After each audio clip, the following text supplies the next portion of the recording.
का महीना पवन करे शोर, जेरर झूमे ऐसे जैसे बन में नाचे मोर।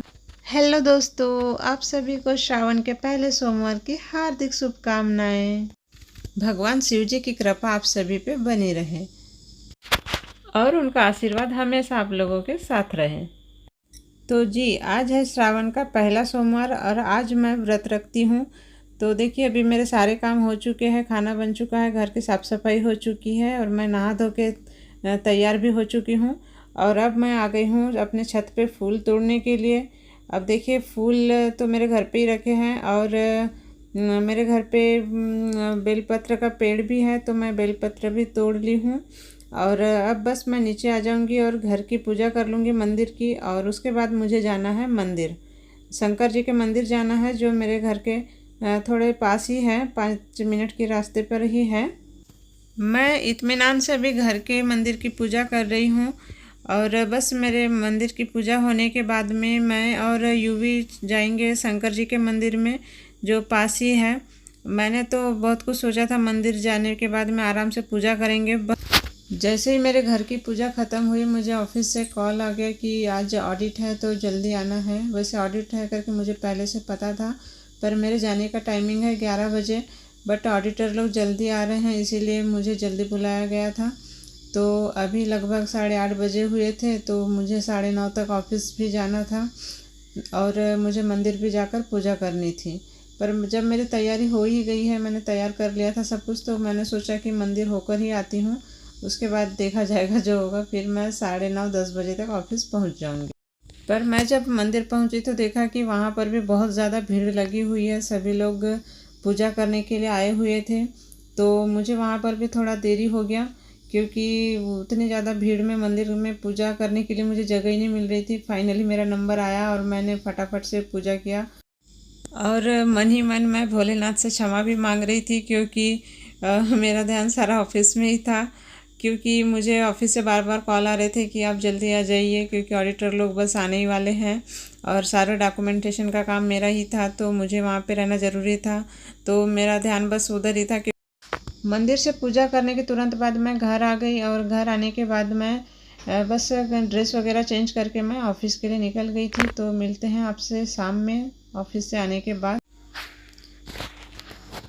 देखिए, अब शाम का मैं घर आ गई हूँ ऑफिस से और आज सारा दिन उपवास की वजह से और ऑफिस में भी बहुत ज़्यादा आज हेडेक रहा। आज मैं बनाऊंगी लौकी, कॉर्नफ्लावर और प्याज की पकौड़ी, साथ में बनाऊंगी कुछ मीठे में रसीले मालपुए। मुझे ऑफिस से आने के बाद यूवी का होमवर्क भी कराना होता है, तो आज मैं उसे अपने साथ ही लेकर बैठ गई थी। मैं लौकी भी ग्रेट कर रही थी और उसे साथ में पढ़ा भी रही थी। देखिए देखिए उसकी मस्ती आप लोग देख ही सकते हैं। 2 मिनट अगर उस नज़र हटी और घटना घटी वाली बात हो जाती है, क्योंकि जब भी मैं वीडियो बनाने के लिए शूट करने के लिए मोबाइल और अपना ट्राइपॉड निकालती हूँ तो वो उसकी मतलब नौटंकी शुरू हो जाती है। वो बस मैं अगर बैठी रही तब तक ही वो अच्छे से होमवर्क वगैरह करता है और पढ़ाई करता है, वरना वो एक पेज लिखने में उसको 1 घंटा लग जाता है। अगर उसे अकेला छोड़ दूँ तो एक सब्जेक्ट भी कंप्लीट नहीं करता है। तो मुझे शाम को आकर उसके साथ 2 घंटे बैठना पड़ता है, 7 से 9 बजे तक। उसके बाद ही फिर मैं अपने खाने की तैयारी करती हूँ। तो देखिए, अभी मैंने उसे लिखने के लिए बिठा दिया है और अब मैं बाकी की तैयारियाँ कर रही हूँ। देखिए, अगर मैं वहाँ से उठी तो यूवी भी गायब हो गया है, पर मैंने उसे डांट डपट के फिर से पढ़ने के लिए बिठा दिया है और अब मैंने बाकी की तैयारियाँ कर लिया है। देखिए, बहुत सारे प्याज काटे हैं और हरी मिर्च है और कॉर्नफ्लावर है, मक्का के एकदम कौले वाले मक्के हैं। इनसे आप ऐसे पकौड़ी बना के देखिए, बहुत ही टेस्टी बनती है।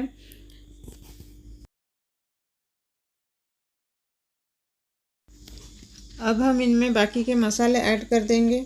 तो मैं जीरा ले रही हूँ, इसे भी थोड़ा क्रश हाथ से क्रश कर लूँगी और डालेंगे तो उसमें कैसे उसका फ्लेवर आ जाता है। थोड़ा अजवाइन है, अजवाइन को भी मैं ऐसे क्रश करके डाल देती हूँ तो उसका फ्लेवर अच्छे से आ जाता है पकौड़ियों में। और अब मैं डाल दूँगी थोड़ी सी कश्मीरी लाल मिर्च, ताकि इससे पकौड़ियों का कलर एकदम चटपटा और यम्मी आता है।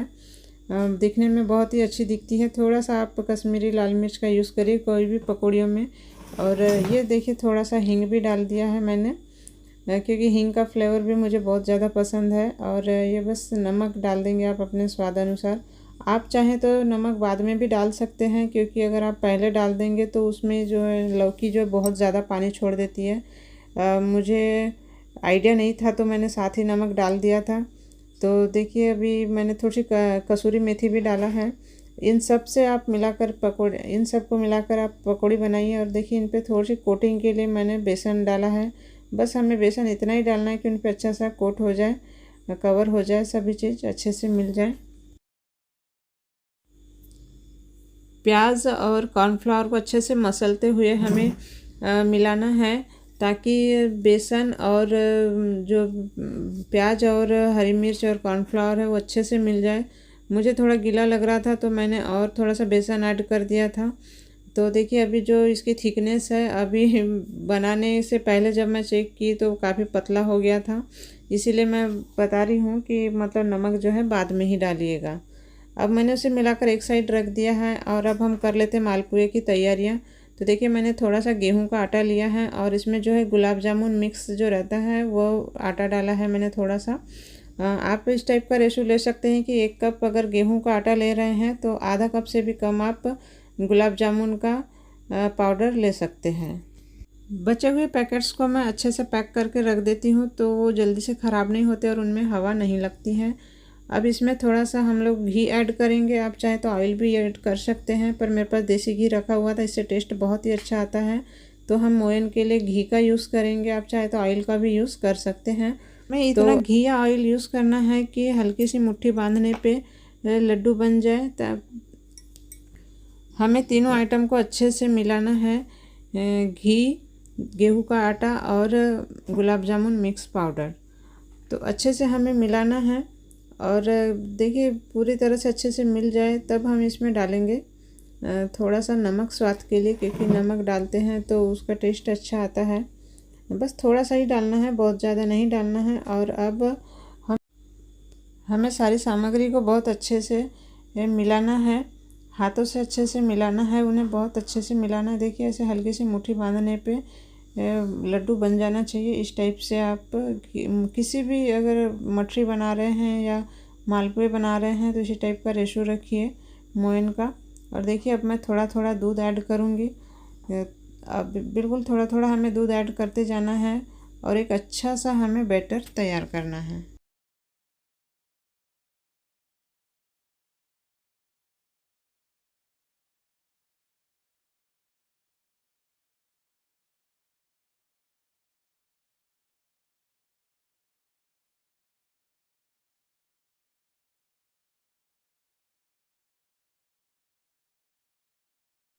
जालीदार मालपुए बनाने के लिए बहुत ज़रूरी होता है कि उसको जो मालपुए का बैटर होता है वो बहुत ही अच्छा फेटा हुआ होना चाहिए, उस बहुत ही अच्छे से उसमें हवा भरी जानी चाहिए, तभी मालपुए अच्छे से जालीदार बनेंगे और एकदम सॉफ्ट बनेंगे। तो देखिए अभी मैंने एक तरफ ऑयल चढ़ा दिया है और एक तरफ मैंने चाशनी के लिए शक्कर भी चढ़ा दिया है। उसमें बस मैंने थोड़े से 2 इलायची डाला है कूट कर। और बीच बीच में मुझे जाना पड़ता था यूवी को देखने के लिए कि वो बस होमवर्क कर रहा है कि नहीं कर रहा है। तो और बस अब मैंने मालपुए बनाने स्टार्ट कर दिए हैं। तो आप गहरी वाली कोई भी चम्मच से ऐसे गोल गोल मालपुए बनाते जाएंगे। साइज़ तो उनका गोल नहीं हो रहा है, किसी का गोल हो रहा है, कोई लंबे हो रहे हैं, बट कोई बात नहीं, बस पकना चाहिए अच्छे से। और पर यकीन मानिए बहुत ही ज़्यादा टेस्टी बनते हैं।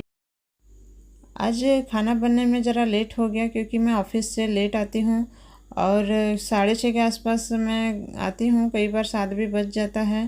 पर मुझे आते हुए दूध दही जैसे ज़रूरत के हिसाब से लेकर आना होता है, सब्जियां भी मैं ही लेकर आती हूँ, इसलिए मुझे लेट हो जाता है। और आने के बाद मुझे यूवी का होमवर्क वगैरह भी देखना होता है।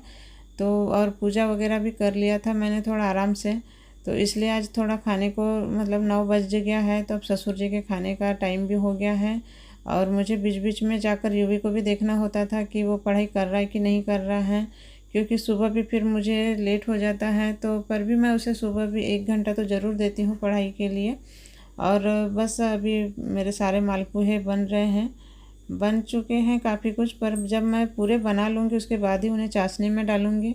तो देखिए अभी ये पक रहे हैं और इन्हें पकने में थोड़ा टाइम भी लगता है क्योंकि बहुत ही आराम से पकते हैं मीडियम फ्लेम पे। ये लास्ट वाला घान चल रहा था। अभी इसके बाद मेरे सारे मालपुए तल लिए थे मैंने और सारे बनकर रेडी हो गए थे।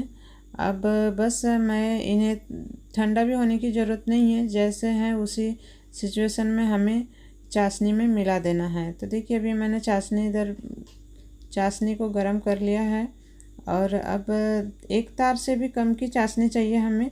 एक तार की भी चाशनी नहीं चाहिए, थोड़ी पतली ही चाहिए ताकि अच्छे से मालपुए चाशनी को एब्जॉर्ब कर सकें।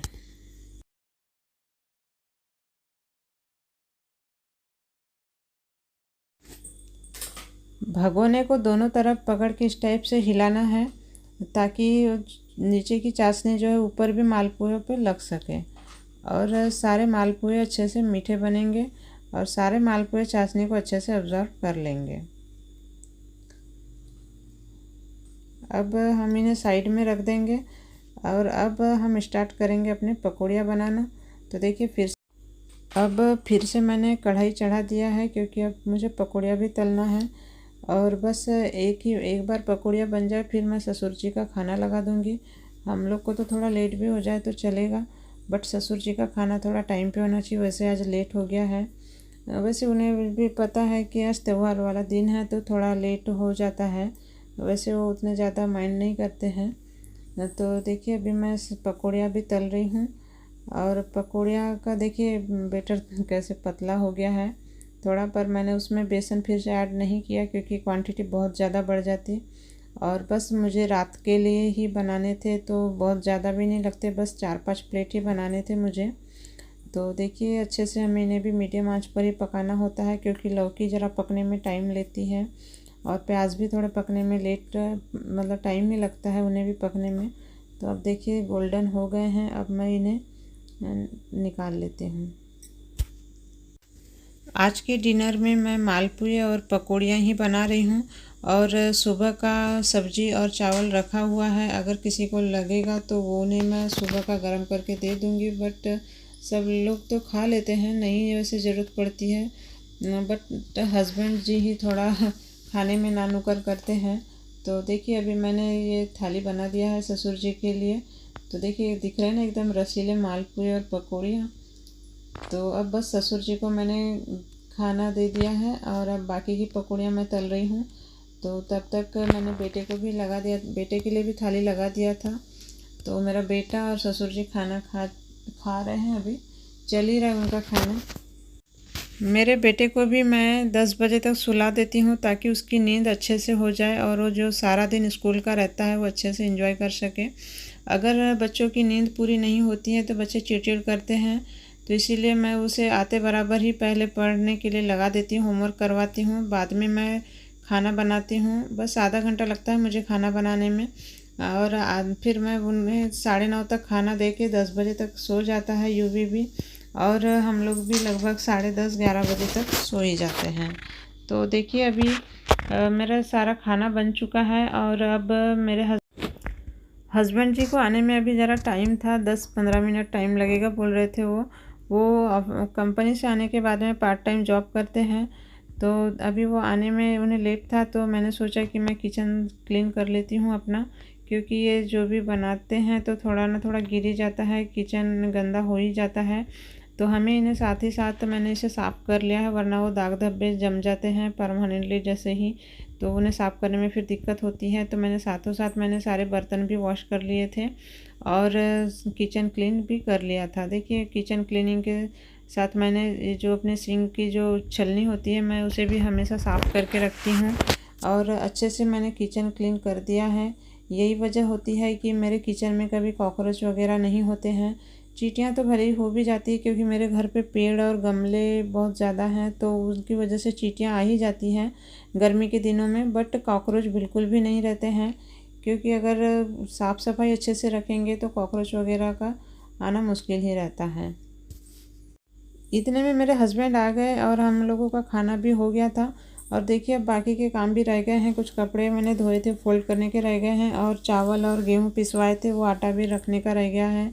तो देखिए खाना खाने के बाद मैंने ड्रेस चेंज कर लिया था, थोड़ा स्किन केयर भी कर लिया था। सीटीएम प्रोसेस जो होता है मेरा, क्लिनजिंग, टोनिंग और मॉइस्चराइज़र, वो मैं हमेशा स्किन को क्लीन करके लगाती हूँ रात में सोने से पहले। और अब आज व्रत वाला दिन है, श्रावण का महीना चल रहा है।